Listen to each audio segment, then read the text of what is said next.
All right, recording. All right. So James, as we were talking about the community that came together via the music scene in San Juan, largely um, initiated by your establishment, Coquitos. Tell me what else. What were some of the other ways that community is being built, was being built via music in San Juan del Sur, but also at a national level? You had said that when you came to San Juan del Sur, there were a few musicians, but not many. I think you said that nobody was making quite a living at it. And when you left, there was a handful of people that were full-time musicians. When you left, where did you see that community? What were like the state of affairs of music? Well, difficult. I mean, the time we left was sort of during the political crisis, right? So everything was difficult. So, Right, right. and it continues to be difficult. All of my musician friends, except for one, Carlos Canales, who I think you know, Oh yeah. all my other musician friends left the country, all Nicaraguans. So, but they went Wow. to Costa Rica, they went to Guatemala, they went to the U.S. Because there was simply just no work, and it was that the economic decline was precipitous, man. I mean, it was incredible. I've never seen anything like it, right? The quickness or the speed with which that it just kind of disappeared, right? With the exception of now, not the Right. time Yeah. that No. I'm seeing it again, right? But it was up to that point unprecedented. And like I said, all of my musician friends, with a very few exceptions, went to look for greener pastures in Costa Rica, Guatemala. A lot of them have stayed. Some of them have trickled back. Again, now with this situation, difficult again. Now, where I saw it kind of going, um, it's tricky to say. I mean, music. There's two sides to music, right? Music will never go away. Music is an integral part of humanity, and I've even seen studies saying that it's like pre-human, meaning like that we sang before we were even humans, man, like Hmm. birds, and that there's a part of our brain that before we had language, we would use sounds to communicate, right? So music is to me an inborn part of humanity. So it's not going anywhere. But the business side of music, like everything, is changing, right? I mean, live music has become increasingly difficult to make a living off. And I'm not crying a blues. In San Juan and in Nicaragua, and my experience living in Mexico and in South Africa, was that the poorer countries actually, it was kind of easier to make a living as a Hmm. musician because the relative pay for musicians was higher than the living expenses, right? So, I get paid similar. I get paid a little bit more here for a gig in Spain than I did in Nicaragua, but not comparable to how much higher the living expenses are. And that was the same in Mexico, the same in South Africa. I mean, in South Africa, when I lived there, minimum wage was like 2,200 rand a month, which roughly at that point translated to about 200 bucks a month. And a gig, I would get 700 rand. So if I played 3 gigs, I'd made a minimum wage salary for an entire month, right? So that would balance it. As far as where it's going, where it's going to stop, nobody knows, right? My hands are up, man. That's the $1,000,000 question I ask myself every Yeah. night is is music going as a career, and how's it going to go? Obviously become much more complicated of a question with the current situation, right? That's So right. That's right. Well, some of the best expressions in art and literature and music have come from um, it, painful experiences. We think about the rich music that came from um, the peculiar history of slavery in the South. We talk about the roots of blues and some of the musical traditions that came from very painful parts of our history, as North Americans. And so as painful as this time is and as challenging as it is, I can only imagine that there are millions of musicians expressing themselves on paper and shouting out the window. And even in my Yeah, sure. neighborhood here in Atlanta, people are beginning to sit out on their porch, and there's we call it, it's kind of called like a porch fest, where people are outside walking, because we're not limited to Justin, we can go walk around the block. And at 5:30 you can go see the guy on, you know, on the corner of my Sweet. street, and at 7 you can go see the other guys over there. And we're beginning to say, okay, well, when can we get our slot in, you know? And we're Yeah, gonna, for sure. because I think there's just people that are yearning to express. So with that in mind, I mean, this new album that you have with Mr. Shingles, how did that album come about? You met him, I'm assuming you met him in Spain, and this was before COVID-19. You know, I imagine all the songs were written, you know, without that in mind. But Yes. tell me about the origin story there. How did that all come about? All right. So, you know, as when my family first came to Spain, we came with very little, because we were basically fleeing the situation in Nicaragua. So, you know, we basically cobbled enough money, sold everything we had, borrowed some money from, you know, my grandmother. You know, borrowed money from my grandmother, right? She gave me some money to get us over here. And we had a friend who lived about 2 hours out of Barcelona that gave us a place to stay. So for the first couple months, we weren't in the city. Then I found a job at a English music school here. So I moved myself to Barcelona and was living, you know, renting a room and living here while I worked and looked for an apartment, et cetera, et cetera. And as you do as a musician, when you're in a new spot, you go out as much as you can to jam sessions, meet whoever you can. And so that's how I met Mr. Shingles. Brian, his name is, and he's been here about 20 years. He's an Irish guy from Ireland. Originally got his start in sort of Irish folk music. He's a great singer. You can hear on the album, great guitar player. But also a huge interest in American roots music, blues, country, that kind of stuff. So that's sort of where we hit it off. We met at a blues jam. It was actually a very fun night, as I remember it. When we met, we ended up hooking up with these two other guys and just going out and having one of those, you know, fantastic nights that you have. And, you know, quickly became friends through that. Now, he, as musicians always generally are, especially today, involved in different projects. So he has Mr. Shingles, which is his blues band. He's got an Irish band called the Stompers, or Los Stompers, because they're based in Barcelona, and various other projects that he does. As well as me, I have a jazz trio called Los Victrolas, and I do a lot of solo work as well. So, you know, as friends, we played a couple gigs together, and we would just hang out. And he said, hey, we should record an album, you know, we should just do it. Let's set this goal for ourselves and do it. He was going to Japan. This was back last October. He was going to take a month in Japan. He was going to do a bit of work, bit of playing, but he said, I'm going to try to write some stuff. You come up with some stuff, and we'll see how it goes. And I said, yeah, absolutely. You know, I like to get things done as much as I can, you know.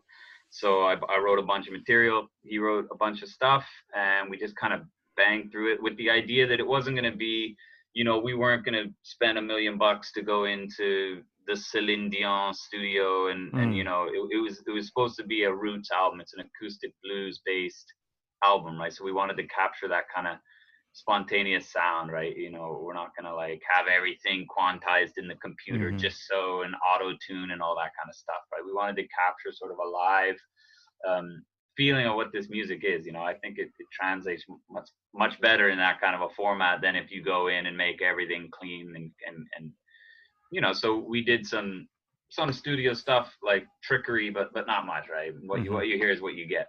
Yeah. And we recorded it over 2 sessions in January at a small studio here with some good old fashioned equipment, you know, like a classic ribbon microphone from the 50s. There's a video out of one of the songs that's on the album that we did a couple months before.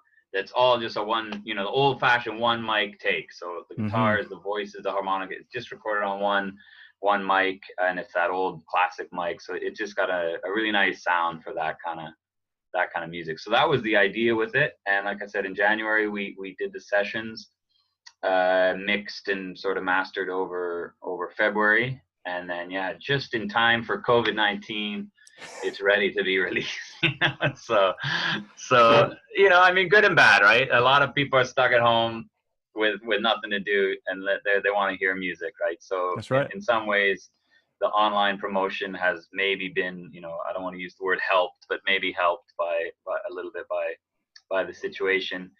So yeah, it's the way things are. So I've been doing a lot of looking up radio stations in Norway that play blues and sending them the album, and just kind of that, trying to build networks online, looking up blues societies and trying to get it out to people that might like it, and I definitely have the time. So Well, that's right. I think you and I were talking a bit about the value of network, the value of community amongst musicians, not only to find work, right, but also to find each other, to find someone to do a gig with, to record an album with, someone that might be able to give you a break, into a label or recording opportunity or a festival or whatnot. I think the sense of community amongst musicians, probably across genres, is quite strong. And I'm glad that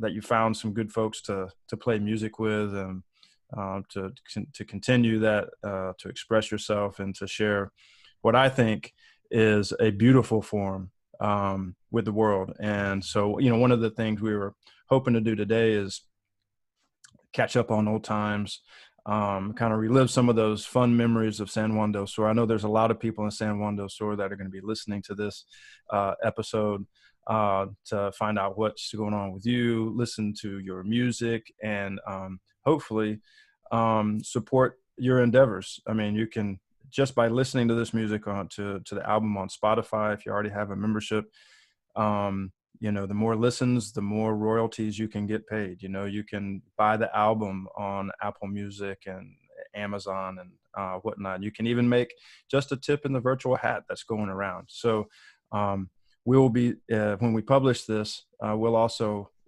send links to you and your sites, and make sure everybody has a chance to support you and Brian as y'all find your way forward. So one favor, I would walk into a bar in San Juan del Sur and you'd be there playing either solo or with your group. I would walk in and I would hope that I had not missed a Bill Withers harmonica super jam, right? And that was just me being selfish, because I love Bill Withers and I love it when you play the harp. So I have a favor to ask you. You don't have to play Bill Withers, but could you share with us a song or two from your new album? Absolutely. Yeah, absolutely. That'd be awesome. Yeah, for sure. Let me just get my guitar here. Right on. It'll be like, the Tiny Desk concerts are now Tiny Home Desk concerts. Absolutely. Love those fan things. of Tiny Desk. No doubt. Cool. Yeah, for sure. So let me see. And this is another thing I started new. I've always hated these things. I mean, yeah. Oh yeah, man. But since moving to Barcelona, I've got like a lot of solo work. In fact, probably like 75% of the gigs I do are solo gigs. And I think that also speaks to sort of the economics of music these days. I get that. Where it's more just cheaper to hire a single guy, right? So in order to maximize the potential, I've been spending, I put quite a bit of time into playing this. It's a difficult thing. As you know, my predominant instrument is the harmonica, right? So that's what I started on it, as I said, and that's my thing. So this is kind of like playing the guitar with mitts on a little bit, but I put some time in, so I hope it's not too bad. But so okay, I'll play this one for you. This is off the album. It's called Low Budget Love, which Brian, my partner, says that's the best title.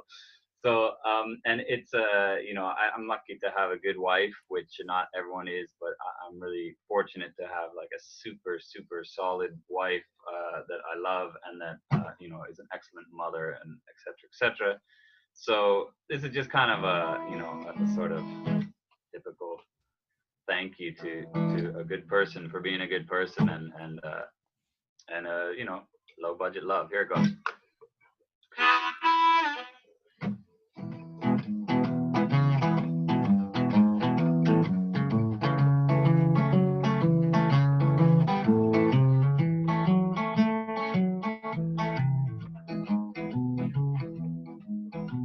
Wake up in the morning, jump out of bed. Thoughts already filling up my head of you, babe. Yeah, thoughts of you. I can't wait to face another day. Everything seemed to be going my way, 'cause of you, babe. Oh, because of you. Another day, another dollar is spent. Well, it goes on the clothes and the food and the rent. May not be rich, but I don't care if it's you with who I got my life to share. See, I don't want more than what I got. Being happy don't take a lot, just you, babe. All I need is you.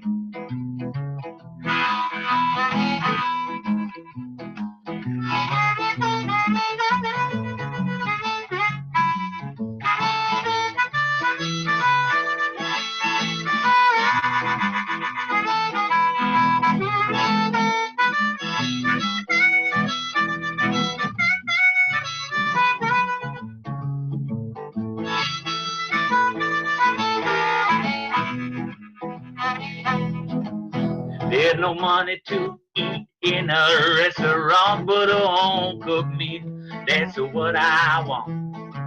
Nobody else, just us two. Well, there ain't nothing else that I would rather do. See, I don't care for what money can buy. I got everything I need by my side in you, babe. All I need is you. Oh, oh, oh, oh, yeah, yeah, oh, yeah. All I need, I don't need nothing else, babe. All I need is you.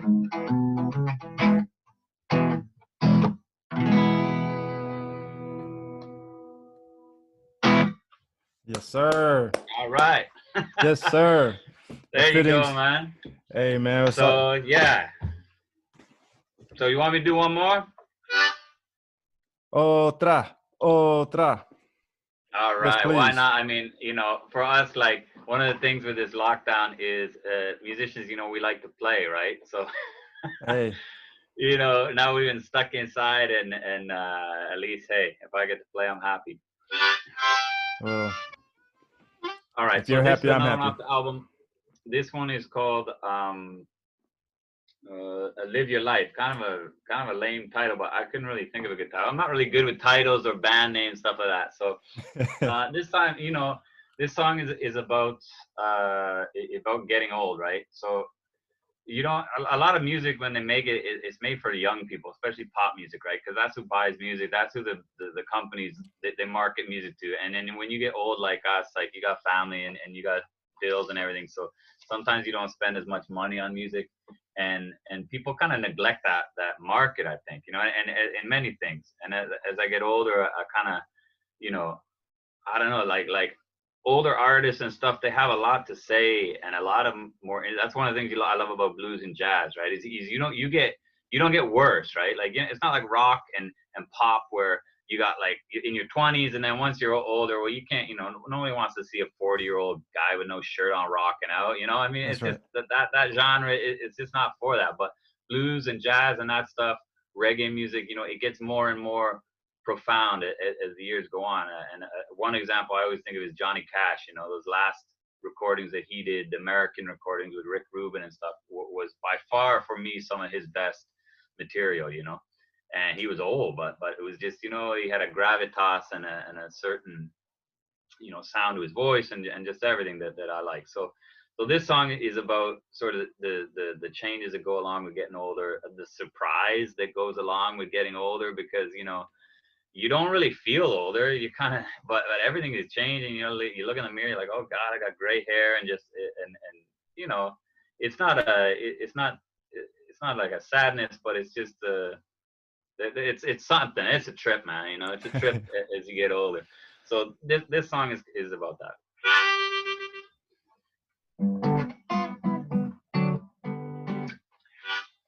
Okay.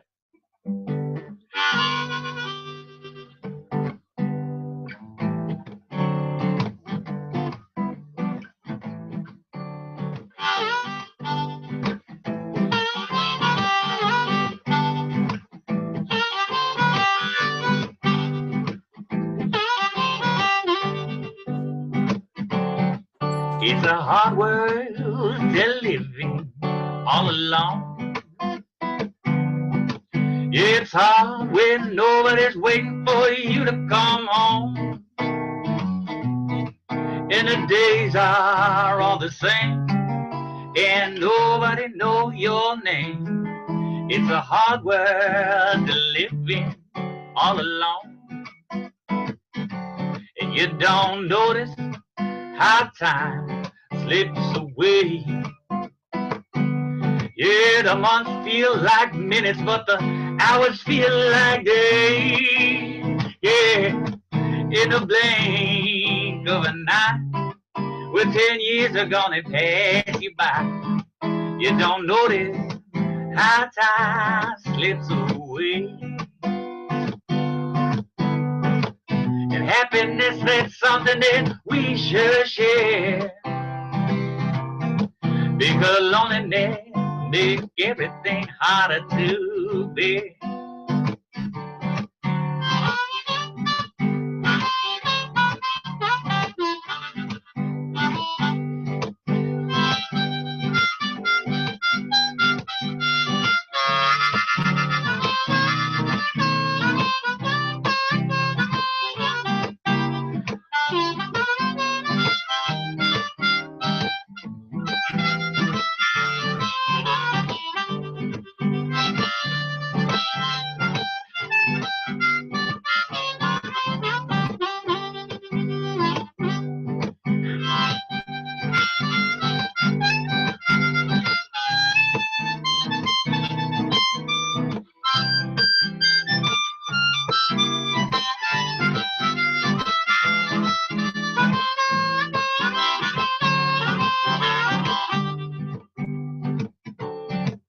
In life, Lord, there ain't no practice run. You gotta be ready and don't miss that starting gun. No, 'cause there ain't no second chance. It's a one-night stand romance. So live your life, 'cause soon enough it'll be done. Oh yeah, you got to live your life, 'cause soon enough it'll be done.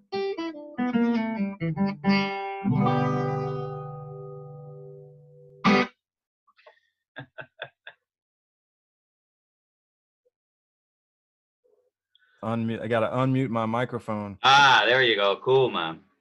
Thank you. No, thank you. That makes me real feel, pleasure, man. it just makes me feel good. It fills me up with just joy, tingling.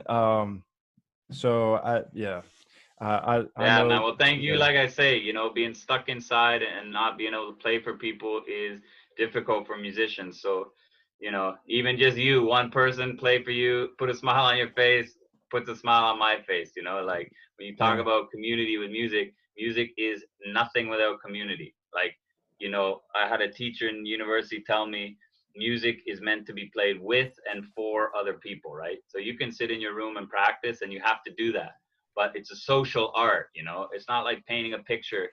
You can paint a picture by yourself in your studio, and you can go and hang it on a wall, and you don't have to see anybody or interact with anybody. But music is a communal, social act, you know. So me sitting here in my room playing music is fine, but it's just nice to play for somebody else.